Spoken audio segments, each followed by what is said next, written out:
Você sabia que o termo Big Brother foi tirado de um livro? Foi tirado desse livro aqui, 1984, de George Orwell. Tá curioso aí para saber mais sobre essa história? Então fique ligado e roda a vinheta.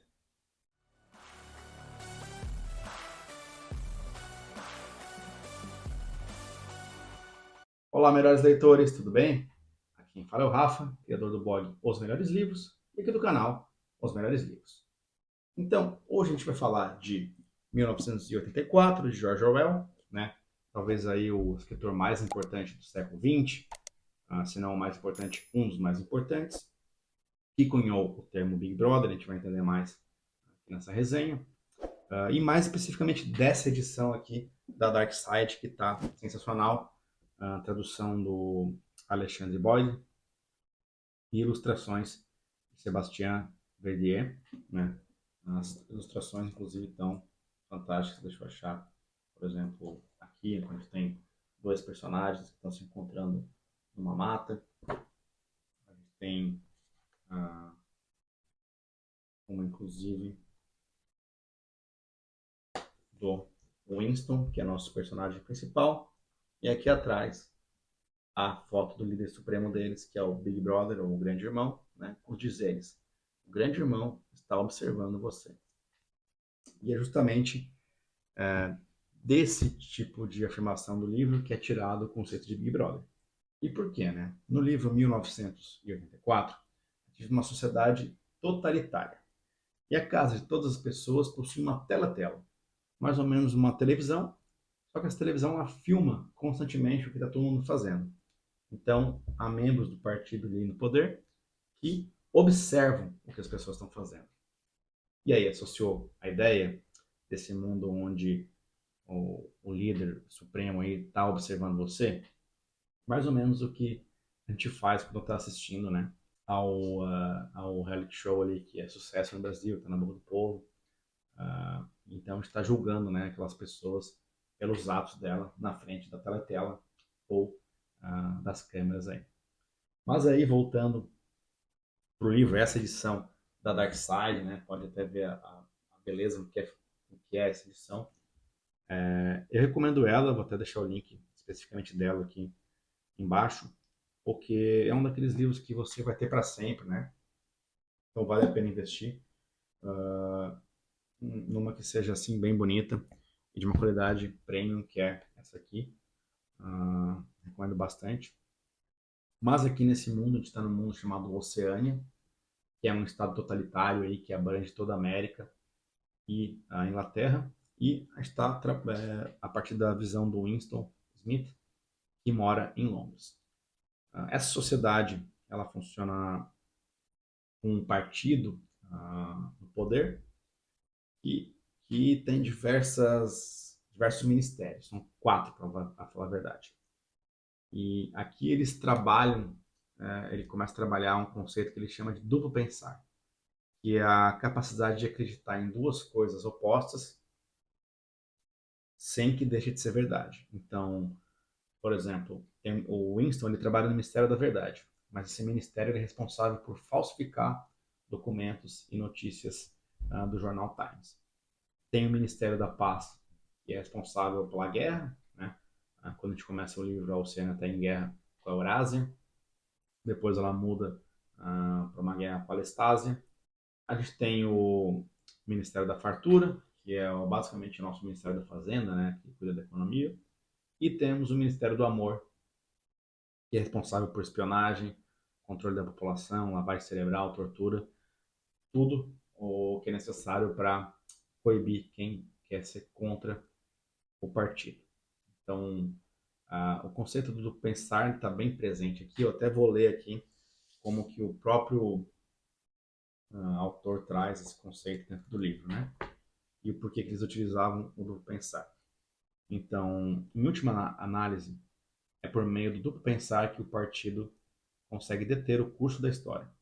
E até onde sabemos, pode continuar a fazer isso por milhares de anos. Todas as oligarquias do passado perderam poder porque se tornaram rígidas ou maleáveis demais. Ou se tornaram burras e arrogantes, incapazes de se adaptar à mudança nas circunstâncias e foram derrubadas. Ou se tornaram liberais e covardes, fazendo concessões quando deveriam ter se valido da força bruta, e também foram derrubadas. Ou seja, caíram ou por sua consciência ou por sua falta de consciência. O grande feito do partido é ter produzido um sistema no qual ambas as circunstâncias podem existir simultaneamente, e não existe nenhuma outra base intelectual através da qual o domínio do partido poderia se tornar permanente. Para ser dominante e continuar sendo dominante, é preciso ser capaz de manipular o senso de realidade, pois o segredo da dominação é combinar a crença em sua própria infalibilidade com a capacidade de aprender com os erros do passado. Então, acho que fica bem caracterizado, né, o que eles acreditam por pensar. Né? E é nesse contexto que a gente está acompanhando o Winston ali, ele trabalha no Ministério da Verdade, mas ele é um cara que acredita no partido, que acredita na filosofia, só que em determinado momento ele vai encontrar um recorte de jornal que prova a inocência de 3 membros do partido, que são o Jones, o Erson e o Rutherford, mas mesmo assim são condenados pelo partido e vem lá uma ordem que ele deveria escrever no jornal que eles eram culpados.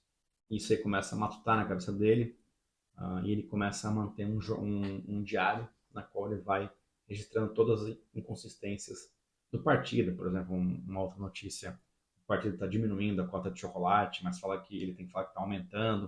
Né? Então, várias coisas que ele vai colocando ali. E nesse mundo também tem um líder chamado Immanuel Goldstein, que seria aí um líder da Irmandade, que é mais ou menos uma organização de oposição a esse governo central, que é, né, coibida ali, proibida pelo governo. Então o Winston fica o tempo todo ali filosofando se ele deveria se juntar à Irmandade, se ele poderia achar alguém que é da Irmandade e tal, pensando, mas ele tenta escrever rapidamente no diário e guardar sem falar isso para ninguém, porque existe uma organização que é a Polícia do Pensamento, que ela é destinada a caçar ali todas as pessoas que querem se filiar à Irmandade, que querem ser oposição ao regime. E aqui eu quero fazer um parênteses bem importante. O Immanuel Goldstein, ele é muito parecido com o personagem Bola de Neve, da Revolução dos Bichos, que se você não conhece, eu estou deixando um card aqui em cima, para você conhecer mais sobre a obra. Mas ele é muito parecido, no sentido de que tudo que dá errado é colocado como se fosse ele, o sabotador, alguém às ordens dele. Então, isso, né, remete muito ao Trotsky, né? Várias situações que a gente vai ver nos dois livros são situações que aconteceram com o Trotsky, que era um dos líderes que foi expulso da União Soviética ali pelo Stalin. E 1984, ele é uma crítica, obviamente, ao regime soviético, que era, né, o regime totalitário mais importante da época em que George Orwell estava escrevendo esse livro, né? E muito embora o próprio George Orwell fosse um socialista, ele via com muito maus olhos ali o que estava acontecendo na União Soviética. Uma referência bem clara, né? É essa recorte de jornal que provava que o Jones, o Erson e o Rutherford seriam inocentes, e há uma alusão clara a um retrato que existia com o Nikolai Antipov, com o Sergei Kirov, com o Nikolai Svenik e com o Stalin, que foi assassinando cada um desses líderes, né? E cada vez que ele matava um, ele removia esse cara da foto, até que só sobrou ele, o grande irmão, liderando ali o partido. E aí, dotado dessas dúvidas todas, o Winston ele começa a frequentar os bairros dos proletas, que eram mais ou menos ali 80 a 85% da população, que não era afiliada ao partido, que vivia a sua vida normal, ali, uma vida meio que de subsistência, pessoas com poucos recursos, né? Pouca comida, né? Não chegavam a passar fome, mas não tinham muitas rações ali que o governo mandava. Ele começa a frequentar para ver como viviam essas pessoas. Ele gosta de ir numa loja de antiguidades para comprar coisas que eram antes da Revolução. Frequenta uns bares ali que ele mesmo descreve como imundos, para tomar uma cerveja horrível. E está ali na busca de alguém que fosse antigo para contar para ele como é que era a vida antes do partido, que dizia que antes do partido era um caos, que era tudo horrível, que todo mundo era explorado, morria de fome e tal. E ele queria saber se aquilo lá era verdade ou não. o que os livros de história, né? Obviamente só passavam a versão oficial do partido. Ele tem algumas conversas lá, mas todo mundo que era dessa época já está muito velho e não consegue lembrar direito de como eram as coisas, né? Então ele não tem a sua resposta. Mas, num dia que ele está andando por um bairro proleta, ele cruza com a Júlia, que é uma membro do partido, e ele tem certeza que ela seria da polícia do pensamento, estaria caçando ele ali. Então ele começa a já ficar antenado, né? Porque ele acha que ela está atrás dele, querendo provar que ele é um membro da Irmandade. Ele vai desenvolvendo toda essa dúvida na cabeça dele, até que um dia a Júlia o aborda com um bilhete, né? Consegue deixar um bilhete com ele sem que elas vejam, e diz que o admira, que o ama e que quer encontrá-lo, né? E eles começam a ter um relacionamento amoroso, né? O que era proibido nesse caso, porque o Winston já tinha sido casado, aliás, ele era casado, a esposa dele não morava com ele há 14 anos, se eu não me engano, ou algo nesse sentido.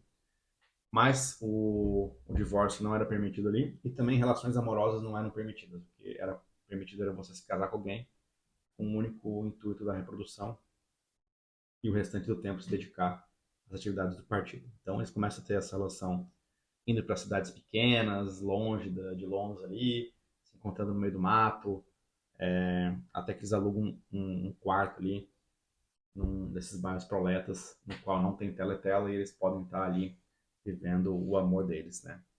Os dois têm esse espírito meio rebelde, então aí querendo, mais um Winston, na verdade, querendo se filiar à Irmandade, e a Júlia meio que, se vier é legal, se não vier é legal também, meio que não acredita no partido, mas também não faz tanta questão de se rebelar contra ele. Mas o Winston, sim, o Winston tem um espírito aí confrontador, e ele conhece mais ou menos ali um outro personagem que se chama O'Brien, e o O'Brien, ele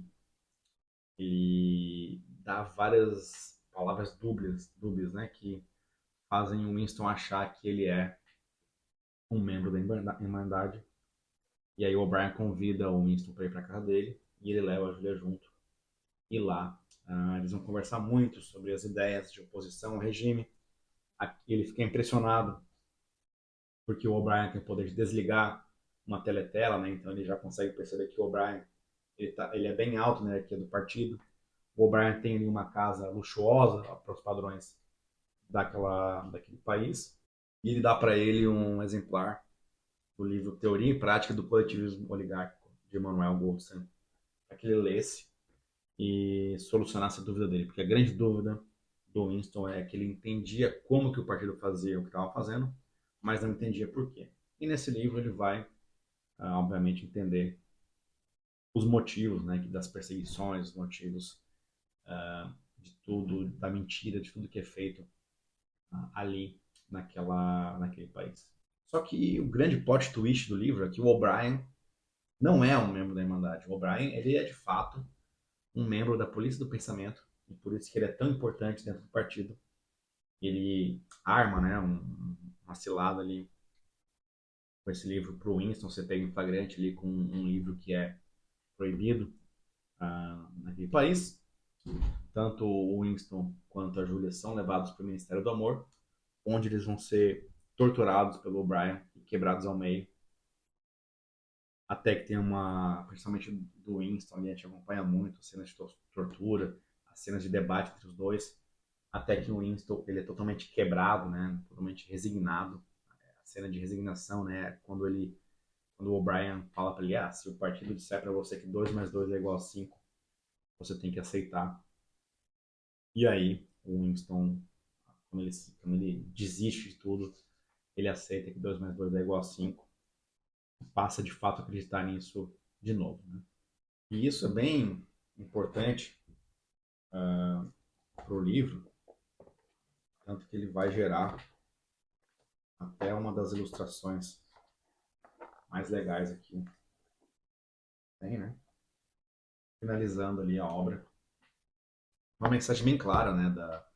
loucura que é algumas sociedades que totalitárias, na qual mesmo você sabendo que algo é mentira, você tem que acreditar naquilo.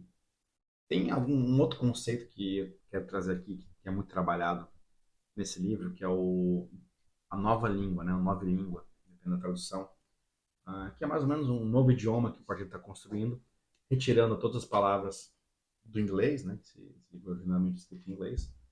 Então, ele está retirando todas as palavras em inglês que não interessam para o partido e deixando só aquelas que o partido que são boas para a filosofia do partido. Então, tudo o que possa gerar embate, que possa gerar uma filosofia contra o partido vai sendo retirado, a fim de que se as pessoas não conseguem pensar, se as pessoas não conseguem ter uma palavra para aquilo, elas não conseguiriam pensar naquilo, e aí no final todo o idioma ele estaria a serviço, né, desse partido. Então, lá no Scooby eu dei nota 5, né, uma obra excelente, não tem nem o que dizer, especialmente essa edição aqui, muito bonita, como comentei anteriormente. A introdução desse livro aqui, ela é fantástica também. Fala muito, né, desse mundo que a gente vive hoje, que personalidades públicas dizem um negócio, depois dizem que nunca tinham dito aquilo, notícias falsas correndo soltas, pessoas muitas acreditando naquilo, notícias reais igualmente bizarras, que a gente encontra por aí. Então, um mundo que tem um quê de duplo pensar aí, né? Algo que torna aí o George Orwell meio que um gênio da literatura, que é o que ele é. Quer saber de vocês? Vocês já leram esse livro? Gostaram? Aprenderam alguma coisa? Muito importante aí estar sempre recebendo a avaliação de vocês, né? E se você gostou do vídeo, curta, compartilhe e até a próxima.